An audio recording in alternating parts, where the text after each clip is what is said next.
Good morning, everyone. In today's class, here I am in exercise 12.2. Question number 9. Here I am taking.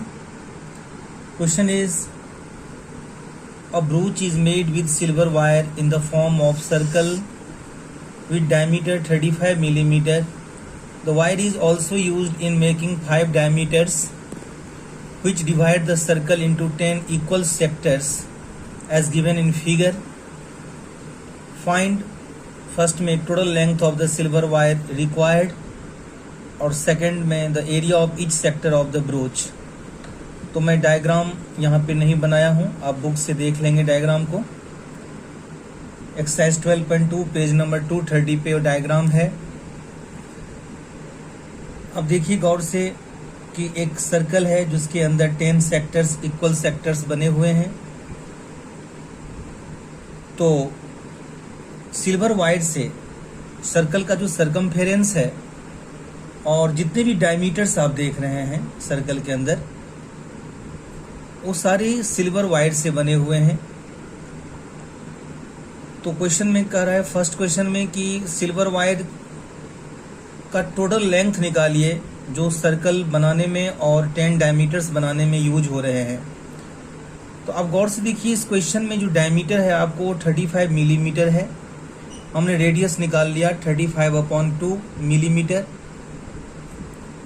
अब हम प्रत्येक sector के द्वारा circle के centre पे जो एंगल बनेगा उसको मैंने निकाला. Angle subtended at centre for each sector. तो टोटल 10 सेक्टर्स हैं और एक सर्कल में 360 डिग्री का एंगल होता है. तो 360 में हम 10 से डिवाइड कर देंगे. तो ईच एंगल जो होगा प्रत्येक सेक्टर के द्वारा जो सेंटर पे एंगल बनेगा ईच एंगल वो 36 डिग्री का होगा. तो अब हम सबसे पहले फर्स्ट क्वेश्चन का आंसर देने जा रहा हूं कि total length of the silver wire required. कि सिल्वर वायर जिससे ब्रूच बन रहा है यानी 5 डायमीटर्स और सर्कल का सरकमफेरेंस बन रहा है, तो उसमें हम कितने सिल्वर वायर यूज करेंगे, उसका लेंथ क्या होगा. तो मैंने यहाँ पे लिखा हूँ कि लेंथ ऑफ 5 डायमीटर्स, क्योंकि सर्कल के अंदर 5 डायमीटर्स हैं आप देख सकते हैं, और plus circumference of circle, circle का सरकमफेरेंस वह भी सिल्वर वायर से बना है और 5 डायमीटर्स भी बना है. तो 5 डायमीटर्स का लेंथ और सर्कल का सरकमफेरेंस दोनों को जो हम ऐड कर देंगे तो total length of the wire निकलेगा. तो एक जो डायमीटर है वो 35 मिलीमीटर का है और टोटल 5 डायमीटर्स हैं. तो 5 को 35 से मल्टीप्लाई कर दिया, प्लस सर्कल का सरकमफेरेंस 2 पाई आर, पाई का वैल्यू 22/7 और रेडियस ले लिया 35/2. 5 को 35 से मल्टीप्लाई किया 175 हुआ. 7 5 35, 2 और 2 कैंसिल. 22 को 5 से मल्टीप्लाई किया 110 हुआ. तो 175 में 110 ऐड कर देंगे तो 285 millimetre total length of the silver wire होगा. सेकेंड पार्ट में है कि ईच सेक्टर का एरिया निकालना है ब्रूच का. तो आपको पता है सेक्टर का एरिया होता है θ/360 इंटू पाई आर स्क्वायर. इसलिए मैंने थीटा निकाल लिया था पहले ही, आपने देखे होंगे यहाँ पे मैंने थीटा निकाला था 36. तो 36/360 into pi 22/7 into R square 35/2 into 35/2. तो मैंने 360 को 36 से कैंसिल कर दिया, 36 10 जा 360. उसके बाद मैंने 7 5 जा 35 कर दिया, फिर 5 2 जा 10 कर दिया, फिर 22 को 2 से कैंसिल कर दिए 11. तो ऊपर में बच गया 11 और 35, दोनों को मल्टीप्लाई किया और नीचे में 2 इंटू 2 यानी 4. तो 11 को 35 से मल्टीप्लाई करके 385 हुआ, अपॉन में 4, उसको डेसिमल में चेंज किया तो 96.25 millimetre square area of each sector हुआ. या इस क्वेश्चन को इस एरिया ऑफ ईच सेक्टर निकालने के लिए आप ये भी यूज कर सकते हैं. The area of each sector equal to 1/10 into area of circle. क्योंकि पूरे सर्कल में 10 सेक्टर्स हैं तो ईच सेक्टर का जो एरिया होगा वह सर्कल के एरिया का 1/10 पार्ट होगा. तो 1/10 इंटू एरिया ऑफ सर्कल, तो 1/10 into pi are square, 1/10 pi 22/7 R 35/2 R 35/2. यहाँ भी मैंने कैंसिल किया तो ऊपर में बच गया 35 और 11 जिसको मल्टीप्लाई करके 385 हुआ और नीचे में 2 इंटू 2 4 हुआ। यहाँ डिवाइड किए तो 96.25 मिलीमीटर स्क्वायर यहाँ भी आया। तो आप एरिया ऑफ इस सेक्टर चाहे इस मेथड से निकाल सकते हैं या नीचे वाले मेथड से भी निकाल सकते हैं। Question 11 is a car has 2 wipers which don't overlap. Wiper के बारे में बता दूं, आप देखे होंगे जो व्हीकल्स होते हैं कार या बस, बरसात के दिनों में जब बारिश होती है और जब उस पे पानी गिरता है शीशे पे, फ्रंट शीशे पे, तो वाइपर से उस ड्रॉप्स ऑफ वाटर को हटाया जाता है, उसको वाइपर कहा जाता है। तो कार में 2 वाइपर्स हैं व्हिच डोंट ओवरलैप, जो ओवरलैप नहीं करता है। आप देखे होंगे ओवरलैपिंग नहीं होता है उसमें, एक वाइपर एक तरफ से और दूसरा वाइपर दूसरी तरफ से उसको वाटर को रिमूव करता है। Each wiper has blade of length 25 centimetre. जो ईच वाइपर का जो लेंथ है ब्लेड का वो 25 है, जो रेडियस का काम करेगा। Sweeping through an angle of 115, जब वो स्वीप करता है शीशे पे तो 115 का एंगल बनाता है। तो find the total area cleaned at each sweep of the blade. तो ऑब्वियसली इस क्वेश्चन में हमको रेडियस 25 लेना है, क्योंकि this is the length of the blade of the wiper. तो रेडियस 25 होगा और थीटा जो है एंगल वो दिया हुआ है 115। तो total area cleaned at each sweep of the blade equal to, तो 2 वाइपर है तो एक वाइपर जो स्वीप करेगा वो एरिया ऑफ सेक्टर से निकलेगा, क्योंकि वो सेक्टर फॉर्म करता है शीशे पे। लेकिन 2 वाइपर है इसलिए 2 से यहाँ पे आप देखे होंगे मल्टीप्लाई कर दिया हूं मैं, तो 2 into area of the sector. तो 2 को 2 लिखा और एरिया ऑफ सेक्टर का फॉर्मूला मैंने यहाँ लिखा theta upon 360 into pi are square. तो 2 इंटू थीटा के प्लेस पे 115 रखा, अपॉन में 360 इंटू पाई का वैल्यू 22/7 और रेडियस दिया है 25, तो 25 इंटू 25 कर दिया।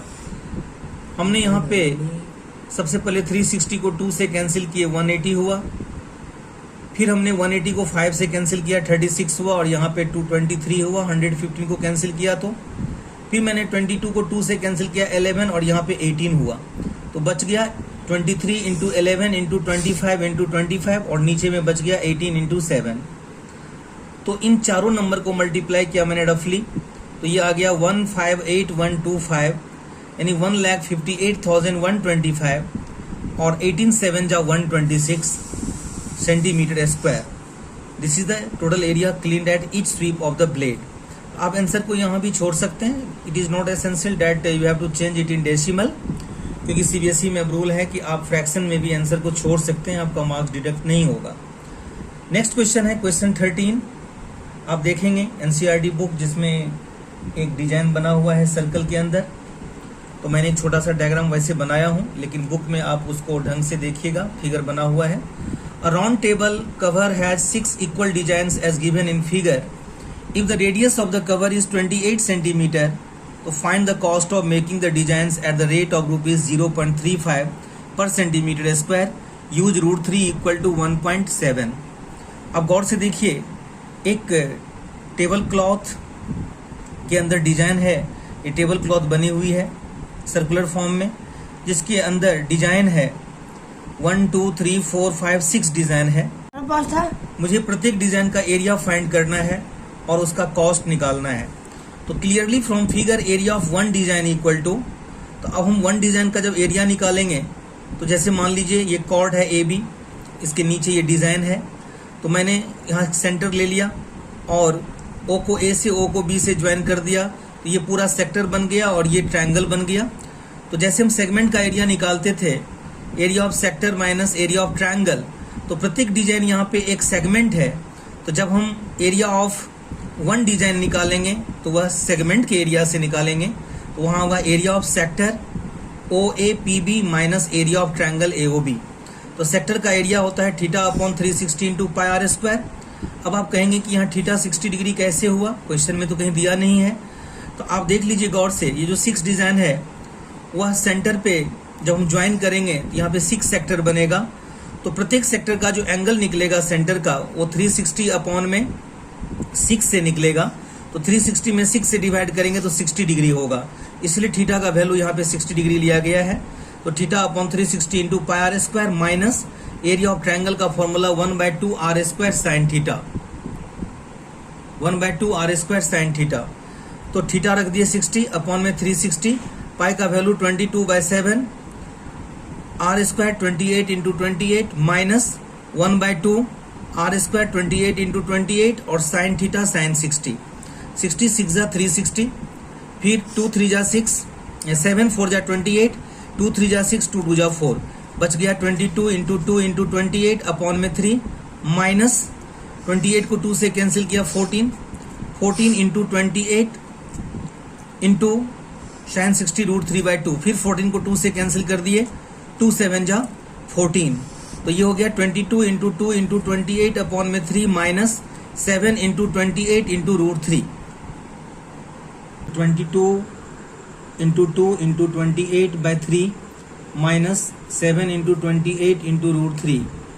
तो जब 22 इंटू 2 इंटू 28 को मल्टीप्लाई किया तो 1232 हुआ अपॉन में 3 माइनस 28 को 7 से किया तो 196 हुआ √3, 1232/3 माइनस 196 इंटू √3 का वैल्यू क्वेश्चन में दिया है 1.7, 1232/3 माइनस 196 को 1.7 से मल्टीप्लाई किया 333.2 आया। मैंने यहाँ पे 3 एलसीएम ले लिया, ये हो गया 1232 माइनस इसको 3 से मल्टीप्लाई करेंगे तो 999.6 होगा सेंटीमीटर स्क्वायर, इसमें से इसको माइनस करने पे 232.4 होगा, 232.4 अपॉन में 3 सेंटीमीटर स्क्वायर। ये एक डिजाइन का एरिया हुआ, मुझे 6 डिजाइन का एरिया निकालना है, तो area of 6 such design equal to 6 से इसको मल्टीप्लाई कर देंगे, 6 इंटू 232.4 अपॉन में 3, 3 2 जा 6, इसको 2 से मल्टीप्लाई कर दिए, ये हो गया 464.8 सेंटीमीटर स्क्वायर। अब हम कॉस्ट निकालेंगे, cost of making such designs at the rate of ₹0.35 per centimetre square. 1 centimetre square को डिजाइन करने का जो कॉस्ट है वो 0.35 है, यानी 35 पैसे है। मुझे 464.8 का निकालना है, तो मल्टीप्लाई कर दिया दोनों को, मल्टीप्लाई करने के बाद 3 डिजिट छोड़ के डेसिमल लिया, ये आ गया 162 रुपीज़ 68 पैसे। तो ये डिजाइन का टोटल डिजाइन का जो कॉस्ट आया वो 162.68 आया। अब आइए आप क्वेश्चन नंबर 14 देखिए, लास्ट क्वेश्चन। क्वेश्चन है tick the correct answer, area of sector of angle P of circle with radius R is, option है 4, MCQ टाइप क्वेश्चन है। तो we know that area A of a sector of angle theta in a circle of radius R A equal to, यानी area of sector का formula यहाँ मैंने put कर दिया, theta upon में 360 इंटू पाई R square. यहाँ पे रेडियस जो है वो कैपिटल R लिया हूँ और जो एंगल थीटा है वो P लिया हूँ, तो एंगल इक्वल टू, तो एरिया इक्वल टू थीटा के प्लेस पे हम यहाँ पे P रख दिए, क्योंकि एंगल जो है वो P दिया है क्वेश्चन में, आप देख सकते हैं स्मॉल p, तो थीटा के प्लेस पे P रख दिया अपॉन में 360 इंटू पाई R स्क्वायर। अब हमने 2 से नीचे भी और 2 से ऊपर भी मल्टीप्लाई कर दिए, क्योंकि इस फॉर्म में हमको ऑप्शन में नहीं दिया था, तो मैंने 2 से ऊपर नीचे दोनों मल्टीप्लाई कर दिए। तो P अपॉन 360 को 2 से किए तो 720 और पाई R स्क्वायर को 2 से कर दिए तो 2 पाई R स्क्वायर।